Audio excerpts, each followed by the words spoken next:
BJP സാധാരണയായി പയറ്റുന്ന ഒരു തന്ത്രമാണ് ഈ വർഗീയത. അതുകൊണ്ട് തന്നെ അന്യമത വിദ്വേഷം പടർത്തിക്കൊണ്ട് വോട്ടെല്ലാം പെട്ടിയിലാക്കാൻ വേണ്ടി ഉത്തരേന്ത്യയിൽ കളിക്കുന്ന ഒരു സ്ഥിരം കളി തന്നെയാണിത്. ഈ കളി ദക്ഷിണേന്ത്യയിൽ എപ്പോഴൊക്കെ പയറ്റിയിട്ടുണ്ടോ അപ്പോഴൊക്കെ ജനങ്ങളുടെ ഭാഗത്ത് നിന്ന് രൂക്ഷമായ വിമർശനങ്ങൾ ഏറ്റുവാങ്ങുകയും ചെയ്തു വന്നിട്ടുണ്ട്. കോടതി പോലും പലപ്പോഴും ഇടപെടുന്ന സാഹചര്യം വരെ ഉണ്ടായിട്ടുണ്ട്. ഇപ്പോൾ ഇത് പറയാനുണ്ടായ കാര്യം, നമ്മുടെ BJPയുടെ തമിഴ്നാട് അധ്യക്ഷനായിരിക്കുന്ന അണ്ണാമലൈ ഒരു വർഗീയ വിദ്വേഷ വീഡിയോ പ്രചരിപ്പിച്ചിരുന്നു. അതുമായി ബന്ധപ്പെട്ടൊരു കേസ് പരിഗണിക്കുമ്പോൾ ഹൈക്കോടതി അണ്ണാമലയെ എടുത്തിട്ടുടുത്തു എന്ന് വേണമെങ്കിൽ പറയാം. അത്ര രൂക്ഷമായ ഭാഷയിലാണ് അണ്ണാമലയെ വിമർശിച്ചത്.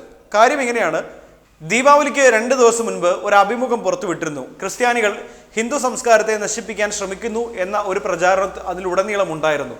അതാണ് ഇപ്പോൾ കോടതിയിലെത്തുകയും കോടതി കഴിഞ്ഞ ദിവസം ഇതുമായി ബന്ധപ്പെട്ട് കേസ് പരിഗണിക്കുന്ന സമയത്ത് രൂക്ഷമായ വിമർശനമാണ് അണ്ണാമലയ്ക്കെതിരെ ഉന്നയിച്ചത്.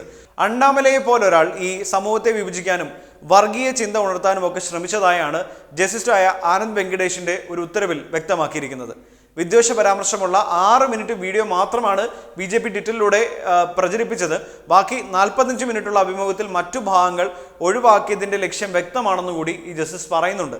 കാരണം ദീപാവലിക്ക് 2 ദിവസം മുമ്പ് ഈ ഒരു ഇന്റർവ്യൂ പുറത്തു വിടുന്നതിന് ഉദ്ദേശം തന്നെ ക്രിസ്ത്യൻ വിഭാഗത്തിനെ അകറ്റി നിർത്തുക എന്നുള്ളത് തന്നെയായിരുന്നു. അത്തരത്തിൽ ഹിന്ദു വോട്ടുകൾ ഏകീകരിക്കാൻ വേണ്ടിയിട്ടുള്ള ശ്രമം കൂടിയാണ് അണ്ണാമലൈ നടത്തിയത്. പക്ഷേ കോടതിയിൽ നിന്ന് കണക്കിന് കിട്ടിയിട്ടുണ്ടായിരുന്നു ഈ ഒരു വിവാദ പരാമർശങ്ങൾക്കും ആ വിവാദ ഇന്റർവ്യൂവിനും എന്ന് പറയേണ്ടി വരും. സമൂഹത്തെ വിഭജിക്കാനും വർഗീയ ചിന്ത ഉണർത്താനുമാണ് ശ്രമിച്ചത്. മുൻ IPS ഉദ്യോഗസ്ഥനായ BJP നേതാവിന് നിയമം അറിയാവുന്നതാണ്. വിദ്വേഷ പരാമർശം കാരണം ഉടൻ സംഘർഷം ഉണ്ടാക്കുകയോ എന്നല്ല നോക്കേണ്ടത്, ലക്ഷ്യം വെച്ച ആളുടെ ചിന്താഗതിയിലെ മാറ്റവും കണക്കിലെടുക്കണമെന്നും ഇത് പിന്നീട് അക്രമത്തിലേക്കും വംശഹത്യയിലേക്കും വരെ നയിച്ചേക്കാമെന്നും പരാമർശങ്ങൾ എപ്പോൾ വേണമെങ്കിലും ഉപയോഗിക്കാവുന്ന നിലയിൽ ട്വിറ്ററിൽ നിലനിർത്തിയത് അടക്കമുള്ള കാര്യങ്ങൾ ചൂണ്ടിക്കാണിച്ചുകൊണ്ടാണ് അണ്ണാമലൈ വിമർശിച്ചത്. അണ്ണാമലൈ പോലെ ഒരു മുൻ IPS ഉദ്യോഗസ്ഥൻ ഇങ്ങനെ സമൂഹത്തിൽ വർഗീയത പടർത്താൻ ശ്രമിക്കുന്നത് ശരിയാണോ എന്ന ചോദ്യമാണ് ചോദിച്ചിരിക്കുന്നത്. അദ്ദേഹം ഒരുപക്ഷെ IPS ഓഫീസർ ആയിരുന്നപ്പോൾ അദ്ദേഹം അങ്ങനെയുള്ള പണികൾ ചെയ്തിട്ടുണ്ടാവില്ല.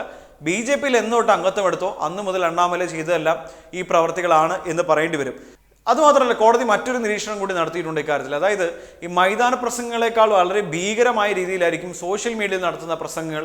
അത് വലിയ രീതിയിൽ ആളിക്കത്താൻ സാധ്യതയുണ്ട്.